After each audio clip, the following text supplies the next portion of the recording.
Hola, ¿qué tal, auditorio del debate? Es un gusto estar con ustedes. Ya cierre de semana, viernes 29 de mayo, y bueno, vamos a platicar sobre todas las noticias que han cobrado efecto a lo largo de estas últimas horas y continuamos e iniciamos con respecto al gobernador colisense de Sinaloa, Rubén Rocha Moya, ya que la Fiscalía General de la República confirmó que el gobernador colisense del estado de Sinaloa, Rubén Rocha Moya, y otros cuatro exfuncionarios señalados desde Estados Unidos de presuntos vínculos con el crimen organizado, pues no tienen una ficha roja de la Interpol.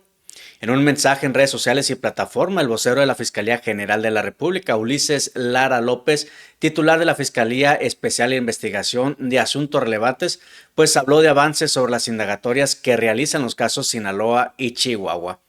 Mencionó que sobre las investigaciones de 10 ciudadanos de Sinaloa, entre los que se encuentran el gobernador, el senador también Enrique Insunza y el presidente municipal de Culiacán, Juan de Dios Gámez Mendívil, todos ellos pues con licencia. Bueno, 5 de ellos ya comparecieron y continúan las investigaciones para deslindar responsabilidades en caso de que se encuadre algún delito. Es importante referir que ninguna de estas personas cuenta con ficha roja de Interpol. Estoy subrayando el funcionario federal Lara López, que refirió que la información obtenida hasta el momento por la Fiscalía General de la República pues servirá para atender las líneas de investigación que se siguen y se llevarán a cabo todas las actuaciones necesarias para alcanzar la verdad y la justicia en el caso.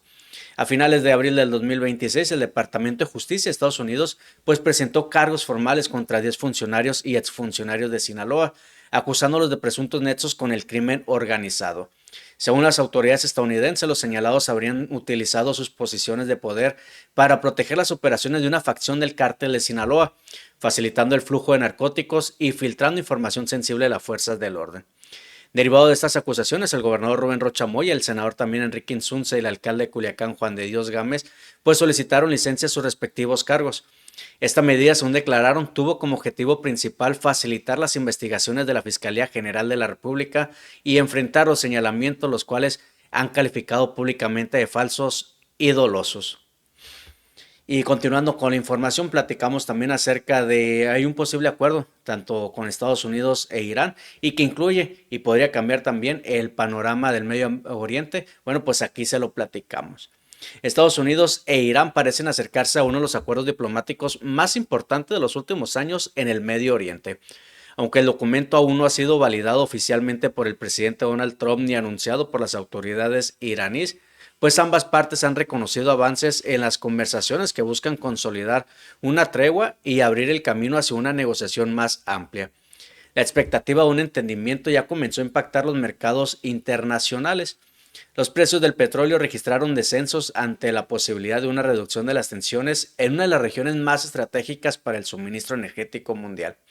Sin embargo, todavía existen diferencias sobre el contenido exacto del acuerdo y varios de los puntos más delicados permanecen sin resolver. De acuerdo con información difundida por fuentes estadounidenses y medios internacionales, el borrador contempla una extensión del alto al fuego durante 60 días. Este periodo, amable auditorio, serviría para crear un entorno más estable que permita pues negociar aspectos de fondo relacionados con la seguridad regional, las sensaciones también económicas y el programa nuclear iraní.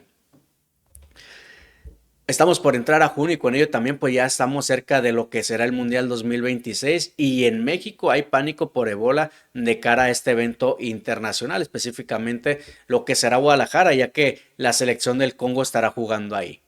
A poco más de unas semanas del arranque de la Copa Mundial del Fútbol 2026, México, Estados Unidos y Canadá anunciaron una serie de medidas sanitarias extraordinarias para reducir el riesgo de propagación de ébola en América del Norte. Las acciones se producen después de que la Organización Mundial de la Salud declarara una emergencia de salud pública de importancia internacional por el brote registrado en la República Democrática del Congo, uno de los países más afectados por la enfermedad. Las restricciones incluyen controles migratorios, limitaciones de ingreso y protocolos sanitarios especiales para viajeros procedentes de las regiones africanas consideradas de mayor riesgo. Como parte de las medidas preventivas, la aerolínea Viva Aerobús informó que desde el 28 de mayo del 2026 aplicó una restricción temporal para pasajeros internacionales que hayan visitado recientemente tanto Uganda, República Democrática del Congo, Sudán del Norte también. La medida afecta a personas que hayan estado en cualquiera de estos países durante los últimos 21 días y no cuenten con pasaporte mexicano o residencia vigente en México. El secretario de Salud, David Kersesnovich, anunció recientemente un fortalecimiento de los protocolos de atención en los aeropuertos internacionales. Además, las autoridades recomendaron evitar viajes no esenciales a la República Democrática del Congo y solicitaron a quienes lleguen desde ese país cumplir una cuarentena preventiva de 21 días. En Francia, la muerte de un niño de 11 años en la ciudad de Rennes, en Francia, ha generado indignación y consternación luego de que las autoridades confirmaran que el menor fue víctima de estrangulamiento. Dos adolescentes, un joven de 16 años y una chica de 15, fueron detenidos como principales sospechosos del crimen ocurrido presuntamente por una disputa relacionada con material de pesca valuado en apenas unas decenas de euros. De acuerdo con información proporcionada por el fiscal de Rennes, Frederick Taylor, ambos adolescentes fueron puestos en prisión preventiva mientras esperaban comparecer ante un tribunal por el delito de homicidio de un menor. Las investigaciones preliminares apuntan que el crimen habría sido motivado por un supuesto acto de venganza y la intención de recuperar algunos señuelos y artículos de pesca que la víctima presuntamente les había robado. El caso ha provocado un fuerte impacto en la comunidad local debido a la corta edad de los involucrados y a la violencia con la que se desarrollaron los hechos. La víctima cabe señalar que fue identificada como Theo y fue encontrada sin vida el domingo por la tarde en una zona cercana al río Vilaine, específicamente el distrito de Saint-Hilaire en Rennes. Según un reporte de la fiscalía, el cuerpo del menor estaba oculto entre arbustos y presentaba una toalla mojada atada alrededor del cuello. El hallazgo ocurrió poco antes de las 5 de la tarde cuando una pareja que transitaba por el área pues escuchó llantos y sonidos sospechosos. Tras acercarse al lugar, descubrieron al niño inconsciente y dieron aviso inmediato a los servicios de emergencia y a la policía. La autopsia practicada el domingo al cuerpo también confirmó que la muerte fue estrangulamiento, lo que permitió a las autoridades abrir una investigación por homicidio. Han subido a 8 la cifra de muertos tras accidente químico en planta papelera de Estados Unidos. Las autoridades del estado de Washington confirmaron que aumentó a 8 ya el número de personas que ya fallecieron tras el accidente químico registrado en una planta papelera de Estados Unidos, luego de que equipos de emergencia localizaran a 6 trabajadores que permanecían desaparecidos desde la explosión ocurrida el martes. Este incidente tuvo lugar en una instalación de la empresa Nippon Diniweb Packaging, ubicada en la ciudad de Long Beach, al noroeste del país de Estados Unidos. La planta sufrió la implosión de un enorme tanque industrial que contenía cientos de miles de galones de una sustancia química altamente corrosiva utilizada en la fabricación de papel. Además de las víctimas mortales, las autoridades reportaron 9 personas heridas.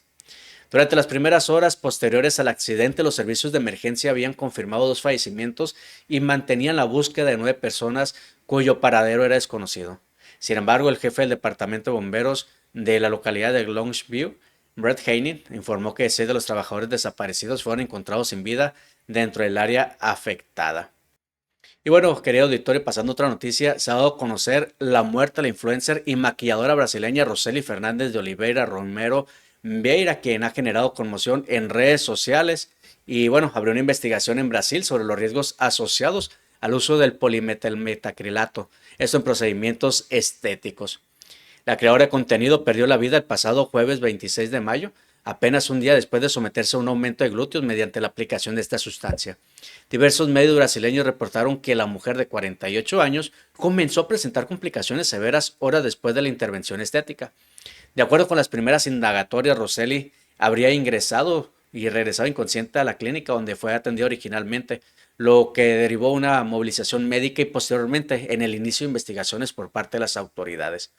El caso ha generado debates sobre la seguridad de ciertos tratamientos de belleza y el uso de materiales, esto en procedimientos con fines estéticos, especialmente luego que organismos sanitarios brasileños recordaran que esta sustancia tiene restricciones específicas para su aplicación.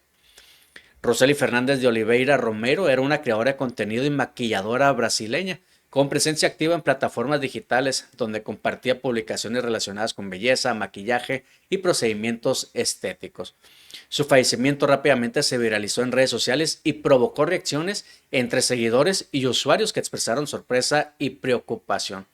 De acuerdo con esos reportes, la influencer se sometió a una intervención estética enfocada en el aumento de glúteos mediante inyecciones de polimetalmicreato, conocido comúnmente como PMMA. Y bueno, Ya con respecto a noticias de México, Marcelo Ebrard frente al TMEC, la presión de Estados Unidos que pone en juego pues su ruta política, lo que es el 2030. La renegociación del tratado entre México, Estados Unidos y Canadá, mejor conocido como el TMEC, pues no solamente es una tarea técnica para Marcelo Ebrard, es su prueba de fuego definitiva y el escenario donde busca demostrar si tiene la capacidad política y diplomática para mantenerse como una figura competitiva rumbo al 2030.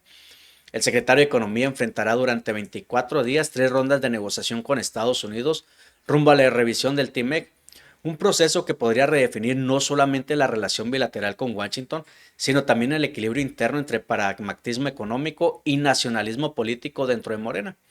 Las condiciones para que Ebrard logre resultados favorables frente a Washington son complejas en un entorno donde Donald Trump mantiene presión política sobre México mediante temas de seguridad, migración y combate al narcotráfico. La tensión aumentó después de que autoridades estadounidenses incluyeran también en investigaciones y señalamientos a funcionarios y actores políticos mexicanos, entre ellos el gobernador con licencia Rubén Rocha Moya. Especialistas en comercio exterior y relación bilateral advierten que la revisión del TICMEC podría convertirse en una negociación híbrida, donde los temas económicos quedarán condicionados por exigencias de seguridad nacional y control fronterizo impulsadas desde Washington. Para quebrar logre resultados favorables frente a Estados Unidos, pues necesita márgenes de negociación que frecuentemente chocan con sectores soberanistas de la cuarta transformación, particularmente en áreas estratégicas como energía, regulación industrial e inversión extranjera. A 2 días de declarar en la Fiscalía General de la República en medio de investigaciones a 10 funcionarios y exfuncionarios de Sinaloa, bueno, presuntamente ligados al crimen organizado, pues el senador Enrique Insunza solicitó licencia para separarse del cargo exclusivamente desde el día de ayer, jueves 28, hasta hoy, viernes 29 de mayo. Literalmente evitó los reflectores. El senador de Morena, presidente de la Comisión de Estudios Legislativos, reapareció de forma virtual solamente a través de sus redes sociales para anunciar que presentaría solicitud de licencia condigna. Su suplente Omar Alejandro López Campos, hasta ayer secretario del Bienestar y Desarrollo Sustentable en Sinaloa, pues rindió protesta ante el Pleno. En tanto, la mesa directiva informó que el senador Ricardo Lugo Moreno, también del grupo parlamentario Morena, se dio de alta como integrante de las Comisiones Unidas de Puntos Constitucionales y Gobernación, esto en sustitución de Enrique Insunza. El senador había señalado desde Estados Unidos que había advertido que ante la embestida mediática decidió que sea su suplente quien participe en las sesiones y bueno, aseguró que seguiría las reuniones de comisiones y la del Pleno en apoyo a su grupo parlamentario con opiniones y argumentos a favor de los dictámenes que son materia de deliberación. Nadie lo vio en el Senado sin su presencia. Las Comisiones Unidas aprobaron la minuta con proyecto de decreto para reformar y adicionar diversas disposiciones de la Constitución para modificar la fecha de la próxima elección del Poder Judicial del 2027 al 2028. Mientras tanto, el coordinador parlamentario de Morena en el Senado, Ignacio Mier, afirmó que la solicitud de licencia del senador Insunza pues es una decisión prudente y sensata que tiene la intención de mantener un debate de altura sobre las reformas constitucionales. En Guadalajara les platicamos que han caído 3 inspectores por presunta extorsión a negocio. Sí, 3 servidores públicos del área de inspección y vigilancia del gobierno de Guadalajara fueron detenidos por policías municipales tras ser señalados por presuntos actos de extorsión contra un negocio de laminado ubicado en la colonia Morelos. De acuerdo con la información oficial, la detención ocurrió luego de una denuncia ciudadana presentada ante la Contraloría Ciudadana y la Comisión de Guadalajara por presuntos hechos de corrupción cometidos por inspectores municipales. El reporte señalaba una presunta extorsión en la calle Ruiseñor entre Verdín y Huitlacoche, esto en la colonia Morelos. Al arribar al sitio, oficiales tapatíos entrevistaron a una mujer que identificó a 3 empleados del área de inspección y vigilancia del gobierno de Guadalajara. La afectada también refirió que los inspectores acudieron un día antes a revisar su negocio y tras cuestionarla sobre diversos aspectos administrativos, le indicaron que carecía de un permiso de protección civil. La mujer aseguró que no contaba con el dinero solicitado, por lo que los sujetos acordaron regresar posteriormente para recoger el efectivo. Y continuando también en la Perla Tapatía, bueno, han identificado a un joven asesinado en un camión en Guadalajara, era militante de Movimiento Ciudadano. El joven que fue asesinado por un conductor es Adrián Salinas Vázquez, un joven militante de Movimiento Ciudadano, cantante, hijo del regidor de Tlajomulco, Adrián Octavio Salinas. Y les platico también, Adrián era vocero de Juventudes de Movimiento Ciudadano en Tlajomulco, por lo que diversas personalidades del partido lamentaron el homicidio. Entre quienes expresaron sus condolencias están el gobernador Pablo Lemos, el secretario de gobierno Salvador Zamora, además también de la alcaldesa de Guadalajara Verónica Delgadillo y también el presidente municipal de Tlajomulco Gerardo Quirino, el senador Clemente Castañeda, entre otros más. Adrián fue víctima de un disparo cuando se trasladaba en un camión de transporte público en la colonia Jardines del Bosque, según informó la policía de Guadalajara. La detonación fue realizada por un conductor que tuvo un conflicto vial con el chofer que conducía el camión urbano. No está de más de subrayar que Adrián era ajeno a la riña. El fenómeno de la violencia vial, conocido en inglés como road rage, no es exclusivo de México, sino que también representa lo que es una crisis de seguridad a nivel global. Y continuando con información correspondiente a la Perla Tapatía, Guadalajara, bueno, han continuado la búsqueda del empresario sinaloense Daniel Garay Tanamachi, quien está desaparecido desde el pasado 17 de mayo, esto en la colonia Country del Club Guadalajara.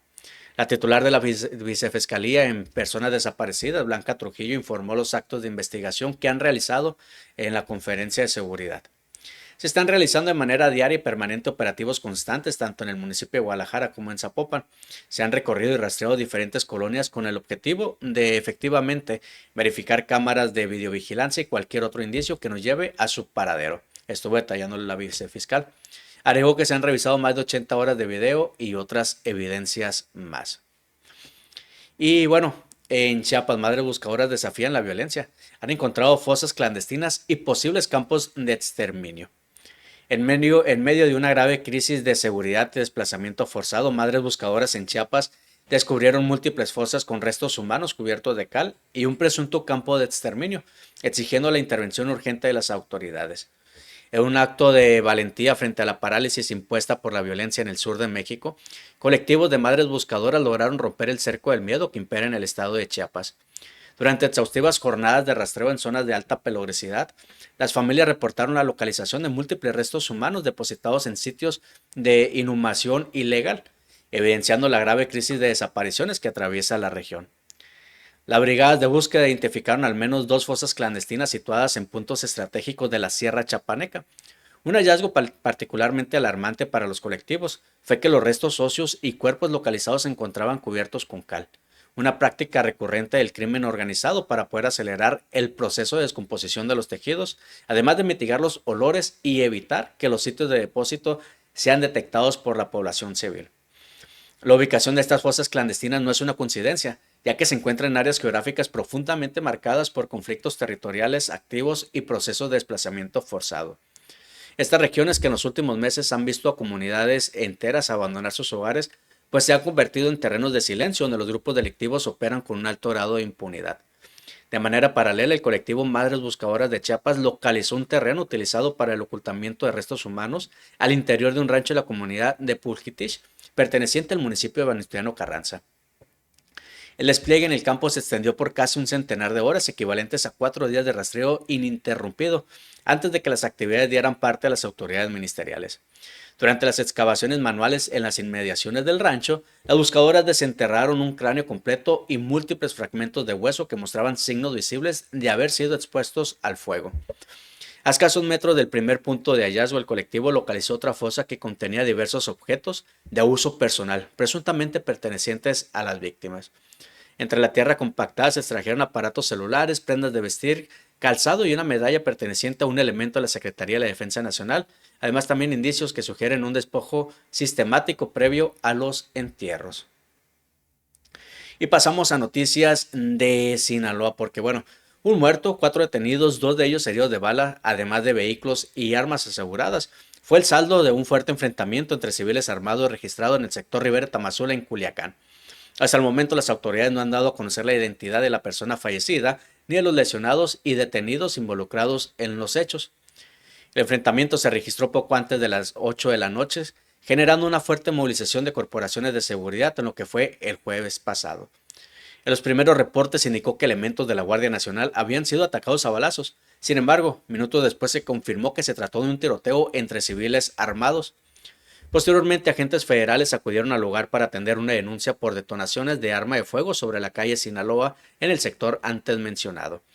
Al arribar al sitio, los elementos de la Guardia Nacional localizaron a un hombre sin vida sobre la banqueta, mientras que al interior de una vivienda encontraron a varios individuos. En el lugar también fueron localizados un vehículo que terminó impactado con el portón del inmueble. Como resultado del operativo, 4 hombres fueron detenidos, de los cuales 2 presentaban heridas producidas por proyectil de arma de fuego. Asimismo, las autoridades aseguraron 2 vehículos, incluyendo la unidad que quedó impactada en el inmueble. De igual manera, se reportó el aseguramiento de armas relacionadas con los hechos. Mientras tanto, Sinaloa terminó lo que fue este jueves con un saldo de 3 personas asesinadas, aunque la Fiscalía General del Estado únicamente reconoció 2 homicidios en su comunicado matutino, dejando fuera un hecho violento registrado durante la noche. De acuerdo con el reporte oficial, la Fiscalía General del Estado confirmó los crímenes ocurridos en el fraccionamiento Los Ángeles y en el sector centro de la capital sinaloense. Ambos casos fueron integrados en carpeta de investigación y se informó que ya se realizan actos de seguimiento pericial. Sin embargo, la dependencia no incluyó el asesinato de un hombre que murió tras un enfrentamiento entre civiles armados en el fraccionamiento Riberas de Tamazula. Los vecinos de la zona, señalaron que se escucharon múltiples detonaciones y que luego de varios minutos de tensión, autoridades llegaron solo para encontrar a un varón sin vida. Hasta el momento, la Fiscalía General del Estado no ha actualizado su reporte para poder incorporar ese tercer caso, por lo que existe una discrepancia entre los hechos violentos registrados o los delitos oficialmente reconocidos. Y vamos a platicar un poquito acerca de una situación que he estado viviendo, porque un hombre fue asesinado a balazos la tarde de este jueves en pleno centro de Culiacán, a un costado de las escaleras de un hotel ubicado sobre la calle Galeana entre Miguel Hidalgo y Benito Juárez, justo frente al mercado Rafael Buelna. La víctima permanece sin identificar hasta el momento, mientras las autoridades, llevaron a cabo las diligencias correspondientes. De acuerdo con los primeros reportes, el homicidio ocurrió a un costado de las escaleras de un hotel ubicado en la calle Galeana, ya decíamos, frente al mercado Rafael Buelna, uno de los puntos que son más transitados del primer cuadro de la ciudad. La alerta sobre un ataque a balazos dentro del hotel fue reportada a las autoridades aproximadamente a las 7 de la tarde, lo que provocó una fuerte movilización policíaca en el sector. Uno de los detalles que más ha llamado la atención en torno al crimen es que junto al cuerpo de la víctima fue localizado un peluche con características de un cerdito, situación que ya forma parte de las indagatorias preliminares. Y con respecto a esto, querido auditorio, vamos a platicar, el misterio de los cerditos rositas, que ya son 3 escenas criminales marcadas con peluches en lo que es la capital sinaloense. De manera extraoficial, fuentes de seguridad consultadas señalan que la aparición de peluches con forma de cerditos rosas en distintas escenas criminales de Culiacán podría representar algún tipo de mensaje o firma utilizada por integrantes de grupos delictivos que actualmente mantienen una confrontación interna en Sinaloa. Con este último caso ya serían 3 hechos violentos en los que aparece este tipo de objeto abandonado junto a víctimas. Los anteriores ocurrieron en sectores como Infonavit Solidaridad y la colonia Rosario Uzárraga, donde las víctimas fueron identificadas como menores de edad, Carlos René y Cristian. Aunque ninguna autoridad ha confirmado oficialmente el significado de estos peluches, fuertes relacionadas con investigaciones de seguridad indican que en ocasiones organizaciones criminales utilizan símbolos, objetos o mensajes para poder adjudicarse hechos violentos, enviar advertencias o marcar territorio durante periodos de confrontación.